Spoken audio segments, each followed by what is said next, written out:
हमें त्याग क्यों करना चाहिए, ये हम देखेंगे। तो सबसे पहले त्याग यानी क्या, ऐसे आपको लगा होगा। त्याग इसका अर्थ है हमें जो वस्तु अच्छी लगती है, उदाहरण स्वरूप कोई खाद्य पदार्थ, ऐसे कोई भी वस्तु दूसरों को देना, यानी दूसरों को वो वस्तु देने के लिए हम उसका त्याग करते हैं, इसे कहते हैं त्याग। और जो व्यक्ति ऐसे नहीं करते तो उसे स्वार्थी ऐसे कहलाया जाता है। स्वार्थीपन ये बहुत ही बड़ा दोष है और वो अच्छा नहीं है। ये दोष हमें मिटाना चाहिए और स्वार्थीपन दोष हमें हटाने के लिए क्या करना चाहिए, तो हमें त्याग ये गुण हमें अपने में लाना चाहिए।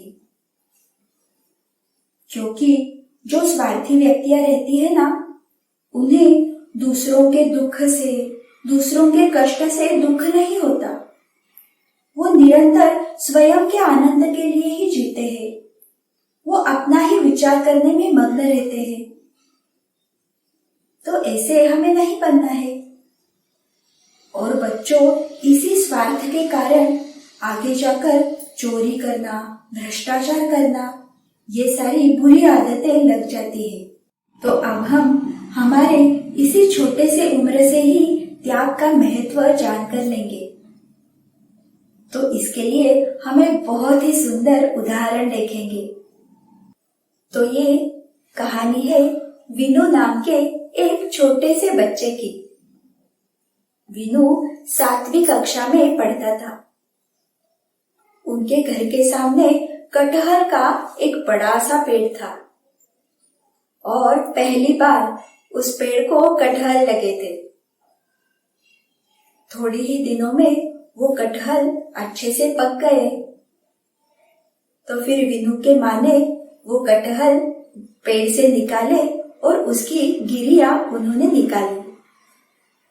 और फिर उन्होंने विनू को बोला, विनू बेटे, एक काम करना, तुम 5 दोने तैयार करना। बच्चों, दोने यानी पेड़ के पत्तों से किया हुआ कटोरा, तो उसे कहते हैं दोने। तो फिर विनू ने वैसे ही किया। उसने जल्दी ही 5 दोने तैयार किए और वो माँ के पास आ गया। फिर माँ ने वो जो गिरिया निकाली थी, उसमें से थोड़ी थोड़ी गिरिया हर एक दोने में डाल दी। विनू को लगा, अच्छा हुआ, अब सबसे पहले माँ मुझे ही ये गिरिया खाने के लिए देगी। परंतु माँ ने क्या किया? माँ ने एक दोना विनू के हाथ में दिया और वो बोली, विनू, ये दोना भगवान के सामने रख के आना और प्रणाम भी करना। विनू ने सोचा ठीक है, और फिर उसने वैसी कृति की और वो दौड़ते दौड़ते बाहर आया। उसे लगा अब माँ मुझे देगी, परंतु माँ ने उसके हाथ में और 2 दोने दिए और माँ बोली, विनू, एक काम करना, अब ये 2 दोने हमारे गली में वो चाची है ना, उन दोनों चाचियों को दे के आओ।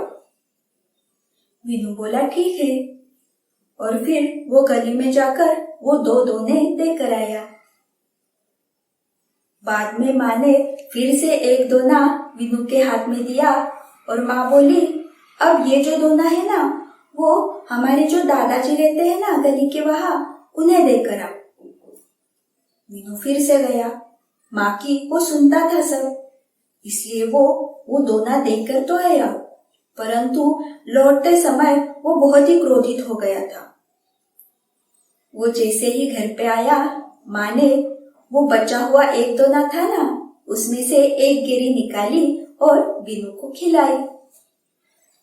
विनू ने वो खा ली, परंतु उसने माँ से पूछा, माँ, ये कटहल का पेड़ तो हमारा है ना, तो पहले मुझे कटहल का ये गिरिया देनी चाहिए थी, परंतु तुमने तो सभी को गिरिया बांटी, और अंत में मुझे दी, ऐसा क्यों किया? वीनू का ये जो प्रश्न था, ये सुनकर माँ मन ही मन मुस्कुराई और बहुत ही प्रेम से वो वीनू को समझाने लगी, बेटा वीनू, ये जो हमें कटहल की गिरिया मिली है, वो हमें किसने दिया? वीनू बोला, कटहल का पेड़ है हमारे आंगन में, इसलिए हमें वो गिरिया मिली। तो फिर माँ बोलने लगी, परंतु ये कटहल का पेड़ हमारे घर के सामने बढ़ा तो उसको किसने बढ़ाया? तो भगवान ने बढ़ाया ना। वीनू, हमें ये सब भगवान ने दिया है ना, तो केवल हम ही फल खाएंगे, ये अच्छा नहीं है ना। इसलिए हमें सभी को देना चाहिए और फिर बाद में स्वयं खाना चाहिए। माँ की ये बात वीनू को पक्के से ध्यान में रख गई और फिर बाद में वीनू ने मैं, मेरा, मुझे ये शब्द कभी भी नहीं निकाले। और बाल मित्रों, यही छोटा वीनू आगे जाकर आचार्य विनोबा भावे इस नाम से प्रचलित हुए। तो ये जो सारे हमारे महापुरुष है ना, तो वो बचपन से ही ऐसे अच्छे संस्कारों में पले बढ़े हैं, इसलिए वो बड़े होकर अच्छे हो गए। तो अभी आप सभी बच्चे भी ऐसे ही हो, आप ये संस्कार वर्ग सुनते हो, उसके अनुसार आचरण करते हो। तो हम सभी बच्चों को भी बड़े बनकर ऐसे ही होना है, त्यागी बनना है, राष्ट्र प्रेमी, धर्म प्रेमी बनना है ना? तो ये था त्याग के बारे में एक छोटा सा उदाहरण। अब हम देखते हैं त्याग करने से हमें क्या लाभ होता है। त्याग करने से सबसे पहला लाभ ये है कि हमें आनंद मिलता है। बच्चों, जब हम कोई भी खाद्य पदार्थ हो, कोई भी अच्छी वस्तु हो, वो जब दूसरे को देते हैं तो दूसरे के मुख पर कितना संतोष दिखाई देता है ना, उसे कितना आनंद होता है और वो देखकर हमें भी आनंद लगता है कि नहीं? तो ये बहुत ही अच्छा लाभ है। और उसके साथ ही त्याग करने से बहुत से गुणों की वृद्धि हमारे मन में होती है। जब हम कोई भी वस्तु का संचय करते हैं, यानी वो इकट्ठा करते हैं, तो उसके कारण हमारे मन में लोभ उत्पन्न होता है और हमारा मन संकुचित हो जाता है। परंतु जब हम त्याग करते हैं तो क्या होता है? तो त्याग के कारण हम दूसरों की सहायता करते हैं, हम दूसरों का विचार करने के लिए सीखते हैं, हमारे मन में परोपकार आता है। तो ये सारे गुण केवल त्याग करने से हमारे मन में आ सकते हैं। और एक बहुत ही अच्छा लाभ है, तो उसका भी हम छोटा सा उदाहरण देखेंगे। आनंद और विनय, ये दोनों एक ही कक्षा में पढ़ते थे। तो एक बार ये सारे बच्चे घूमने के लिए लोनावला गए थे, परंतु उस समय विनय की माँ की तबीयत ठीक नहीं थी, इसलिए विनय नहीं गया था। जब सभी बच्चे वहां पे गए ना, तब शिक्षकों ने सभी को 2-2 चॉकलेट दिए थे। अन्य सभी बच्चों ने वो चॉकलेट तुरंत खा लिए, परंतु आनंद ने क्या किया ना, उसने एक चॉकलेट स्वयं खा लिया और दूसरा चॉकलेट उसने बहुत ही अच्छे से रख लिया। बाद में दूसरे दिन जब वो पाठशाला आया ना, तब उसने वो दूसरा चॉकलेट विनय को दे दिया। तो ये देखकर विनय को बहुत ही आश्चर्य लगा और आनंद भी लगा और वो दोनों बहुत ही अच्छे घनिष्ठ मित्र बन गए। तो ये जो घनिष्ठ मैत्री थी, तो उसके लिए क्या किया आनंद ने? सिर्फ 2 चॉकलेट में से एक चॉकलेट उसने अपने मित्र को दे दी और उसे बहुत ही अच्छा मित्र मिल गया। तो इससे समझ आ रहा है ना जब भी देते हैं ना, वो महत्वपूर्ण है। लेने की अपेक्षा देने में बहुत आनंद रहता है। और इस त्याग का उदाहरण ना हम सृष्टि में से बहुत सारे चीजों से सीख सकते हैं। जैसे सूर्य भगवान रहते हैं ना, तो सूर्य हर दिन ऊपर आते हैं, हम सभी को प्रकाश देते हैं और दिन भर हमें ये प्रकाश ऊर्जा देने के लिए वो तपते रहते हैं। इसलिए वो हमें वंदनीय रहते हैं और उसके बदले वो कुछ भी अपेक्षा नहीं करते। उनके कारण ही पूरे संसार का ये कार्य चलता रहता है। दूसरा हम उदाहरण देख सकते हैं नदी का। नदी आपने देखी है ना बाल मित्रों, बहती जाती है और वो बहती जाते जाते क्या करती है, तो जो भी लोग बीच बीच में आते हैं तो उनके लिए पानी की व्यवस्था वो करती है। वो भी उनसे कोई अपेक्षा नहीं करती और इसीलिए नदी को पवित्र माना जाता है। परंतु अगर हम तालाब का देखें तो क्या होता है, तालाब पानी का संचय करके रखता है। उसके कारण थोड़े ही दिनों बाद वो पानी सूख जाता है।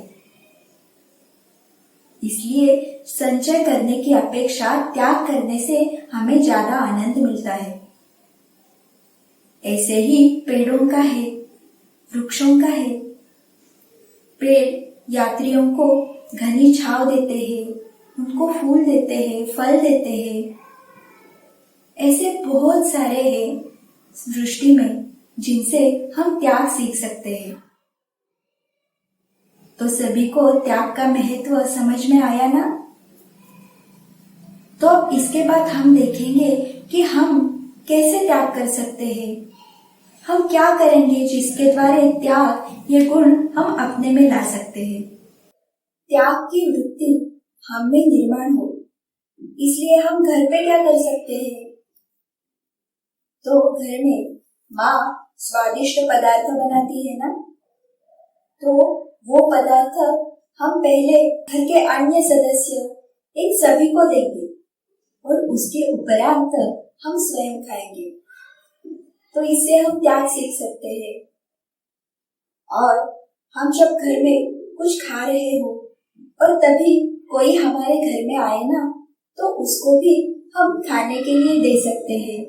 बाद में हम खेलते हैं और खेलते समय माँ हमें कुछ तो काम बताती है, तो हमें अगर त्याग लाना है तो हम क्या करेंगे, हम खेलने का कुछ समय के लिए त्याग करेंगे और तुरंत माँ के पास जाकर वो काम हम पूरा कर लेंगे। बाद में हमारे घर में हमारे कोई छोटे भाई बहन होते हैं और उन्हें भी माँ के पास सोना रहता है और हमको भी लगता है कि हम भी माँ के पास सोए। परंतु हमें पहले अपने छोटे भाई बहनों के बारे में सोचना चाहिए और उन्हें माँ के पास सोने के लिए हम दे सकते हैं। अपनी जो भी प्रिय वस्तु है या कोई अच्छा खिलौना है, वो अगर हमारे छोटे भाई बहन मांगते हैं तो हमें वो उन्हें तुरंत देना चाहिए। हमारी साइकिल हो तो वो भी हम अपने भाई बहनों को चलाने के लिए देंगे। तो ये छोटे छोटे उदाहरण है, इसके जरिए हम त्याग अपना सकते हैं। अब बाद में हम जब बाहर जाते हैं ना यात्रा के लिए, तो वहां पे हम कैसे करेंगे, तो यात्रा में हम बस से या गाड़ी से जाते हैं तो सभी को खिड़की के पास बैठना अच्छा लगता है ना। परंतु अगर आपकी सहेली मित्र वो आपसे बोले कि उन्हें खिड़की के पास बैठना है, तो हम उन्हें खिड़की के पास बैठने के लिए जगह दे सकते हैं। ये हुआ त्याग। और यात्रा में अगर किसी को ठंड लग रही है तो हम अपनी शॉल, अपना स्वेटर उन्हें दे सकते हैं। अगर यात्रा में बहुत भीड़ है तो हम क्या करेंगे, जो भी स्त्रियां है या फिर वृद्ध व्यक्ति है तो उन्हें हम स्वयं का आसन बैठने के लिए देंगे और फिर हम स्वयं खड़े रहेंगे। तो ये कुछ उदाहरण हमने देखे जिसके द्वारा हम त्याग अपना सकते हैं। हम और थोड़े महत्वपूर्ण बात देखेंगे। त्याग हम और कैसे कर सकते हैं? अगर हमारे घर के पास कोई मंदिर हो तो हम उस मंदिर की स्वच्छता कर सकते हैं। वहाँ पे कोई कीर्तन प्रवचन रहता होगा तो उसके पहले हम वहाँ पे नीचे बैठने के लिए आसन डाल सकते हैं और अपने मित्रों को, सहेलियों को उस प्रवचन में लाने के लिए हम बोल सकते हैं। तो ऐसे करने से क्या होगा? तो ये होगा अपना शरीर का त्याग, क्योंकि हमने ये जो सेवा की उसमें हमारा शरीर था और उसका त्याग हो गया। उसके बाद हम जब नाम जप करते हैं ना, तो हम दूसरे विचार नहीं करते। तो जब नामस्मरण करते हैं या फिर भगवान ईश्वर के बारे में हम कुछ विचार करते हैं तो वो हुआ अपने मन का त्याग। सभी के ध्यान में आ रहा है ना? ये बहुत ही महत्वपूर्ण है।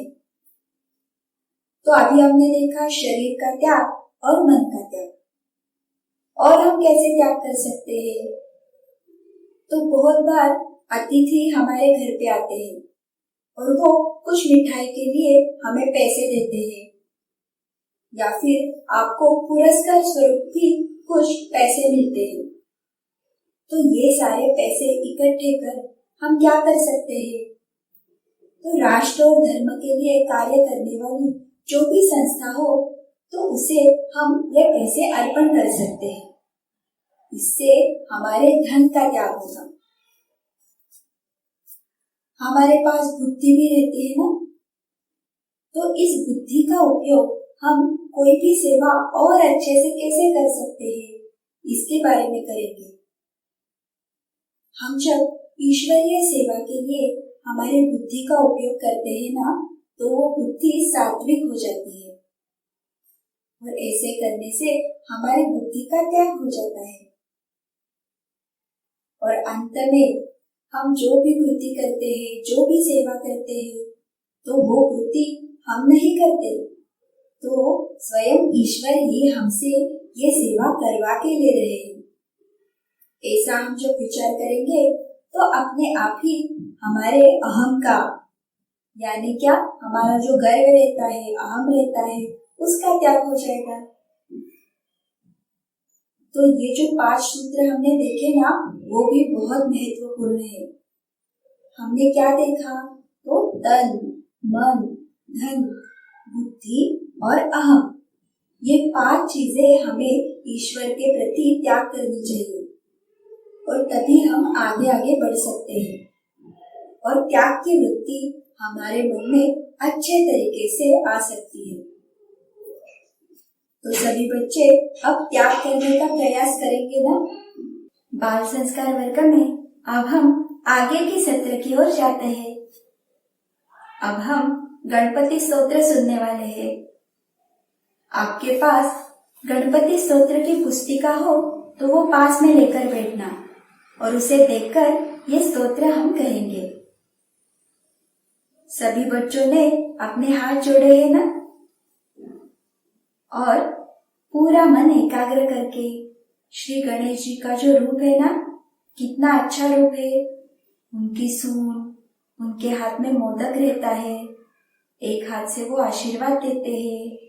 ये सारा उनका रूप हम आंखों के सामने लाएंगे और ये गणपति स्तोत्र अब हम सुनेंगे।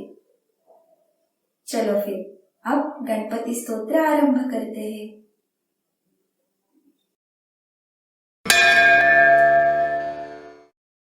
श्री गणेशाय नमः।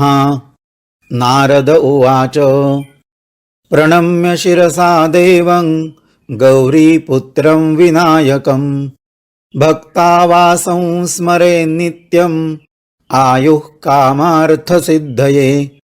प्रथमं वक्रतुण्डं च एकदन्तं द्वितीयकं तृतीयं कृष्णविङ्गाक्षं गजवक्त्रं चतुर्थकं लम्बोदरं पञ्चमं च षष्ठं विकटमेव च सप्तमं विघ्नराजेन्द्रं धूम्रवर्णं तथाष्टमं नवमं भालचन्द्रं च दशमं तु विनायकम् एकादशं गणपतिं द्वादशं तु गजाननं द्वादशैतानि नामानि त्रिसन्ध्यं यः पठेन्नरः न च विघ्नभयं तस्य सर्वसिद्धिकरं प्रभो विद्यार्थी लभते विद्यां धनार्थी लभते धनं पुत्रार्थी लभते पुत्रान् मोक्षार्थी लभते गतिम् जपेत् गणपतिस्तोत्रं षड्भिर्मासैः फलं लभेत संवत्सरेण सिद्धिं च लभते नात्र संशयः अष्टभ्यो ब्राह्मणेभ्यश्च लिखित्वा यः समर्पयेत् तस्य विद्या भवेत् सर्वा गणेशस्य प्रसादतः इति श्रीनारदपुराणे संकष्टनाशनो गणेशस्तोत्रं संपूर्णम्। बच्चों, ये स्तोत्र कह के अच्छा लग रहा है ना? और घर पर भी हमें ये स्तोत्र अवश्य कहना चाहिए। तो आज के इस संस्कार वर्ग में हमने क्या क्या देखा? आज की कहानी और आदर्श कृति दोनों भी अच्छी थी ना? जिससे हमने त्याग, यही महत्वपूर्ण गुण आज सीखा है। शिबी राजा की कहानी से हमने त्याग कैसे करना चाहिए उसका उदाहरण देखा और उसके बाद त्याग इस गुण को स्वयं में लाने के लिए हम कैसे प्रयास कर सकते हैं, उसका क्या महत्व है, ये भी हमने जान के लिया। और ये सभी ज्ञान हमें ईश्वर के कारण मिला है। तो अब हम उसी भगवान के चरणों में कृतज्ञता व्यक्त करेंगे। सभी अपने हाथ जोड़कर शरणागत भाव से ये कृतज्ञता मन ही मन करेंगे। हे भगवान, आपकी ही कृपा से इस संस्कार वर्ग में हमें बहुत कुछ सीखने को मिला, इसलिए हम आपके चरणों में कृतज्ञ हैं। बाल मित्रों, ये बाल संस्कार वर्ग सुनकर सभी को आनंद लगता है ना? तो यही आनंद हमें अन्यों को भी बांटना चाहिए। इसलिए इस संस्कार वर्ग के बारे में अपने सभी मित्रों को, अपने सभी सहेलियों को अवश्य बताना। उसके साथ ही आपको ये संस्कार वर्ग कैसे लगा, ये आप हमें भी बताइए। उसके लिए ऑनलाइन स्क्रीन पे जो तलपट्टी जा रही है, वहाँ पे हमारा संपर्क क्रमांक भी दिया है। और हमारी जो वेबसाइट है www.balsanskar.com, इसे भी आप अवश्य भेज दीजिए। चलो फिर बाल मित्रों, कल फिर से बहुत ही अच्छी कहानी सुनने के लिए सभी बच्चे जुड़ेंगे ना? आज के लिए हम यहाँ पर ही रुकेंगे। कल फिर से ठीक 11:15 बजे हम सभी फिर से मिलेंगे। तब तक के लिए नमस्कार।